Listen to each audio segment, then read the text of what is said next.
السلام علیکم ګرانو دوستانو. نن به زه تاسو ته وایم چې مجیب زدران یو په زړه پورې بالینګ په بګ بیش لیګ کې ترسره کړی ده.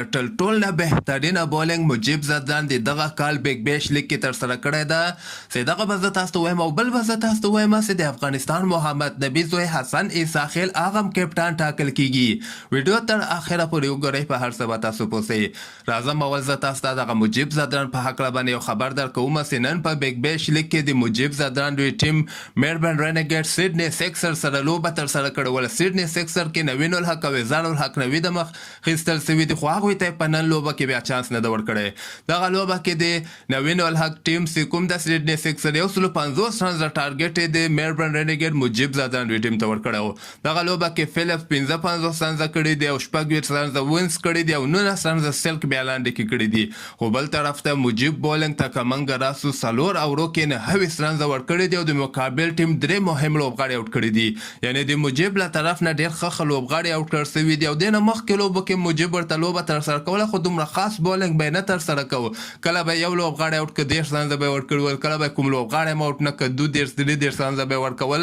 دغه اول وار ته په دغه سیزن کې مجیب زدران یو په زړه پورې بالینګ ترسره کړی ده. څلور او روکې نه 20 رنزه ورکړي دي او درې مهم لوبغاړي اوټ کړي دي.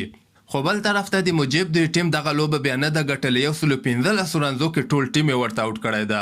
دغه لوبه خو یې بایللې ده، خو مجیب ډېر ښه بالینګ ترسره کړی. دغه بل ټیم کې ډاوډ شیلز په نوم باندې یو دانه بالر او 4 لوبغاړي اوټ کړي دي. سین ایبرټ 2 اوټ کړي دي او کیرم بیا 2 اوټ کړي دي.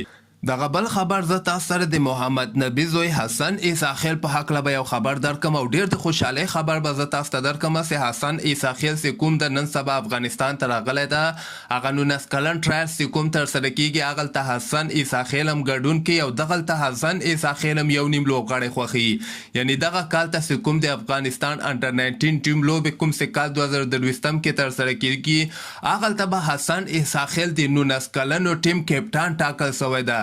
یعنی حسن عیسی خیل به د افغانستان انډر 19 ټیم کپټنسي به ترسره کړي، که هغه نړیوال جام کپ راتلونی، که هغه ایشیا کپ انډر 19 یا که هغه همدغسې کوم سیریز افغانستان کرکټ بورډ برابر کې بنګلادیش سره یا پاکستان 19 کلن ټیم سره، دغلته به حسن عیسی خیل د 19 کلن ملي ټیم کپټنسي ترسره کړي. همدغسې تازه خبرو لپاره تاسو دغه چینل هم در سره سبسکرایب کولی سئ.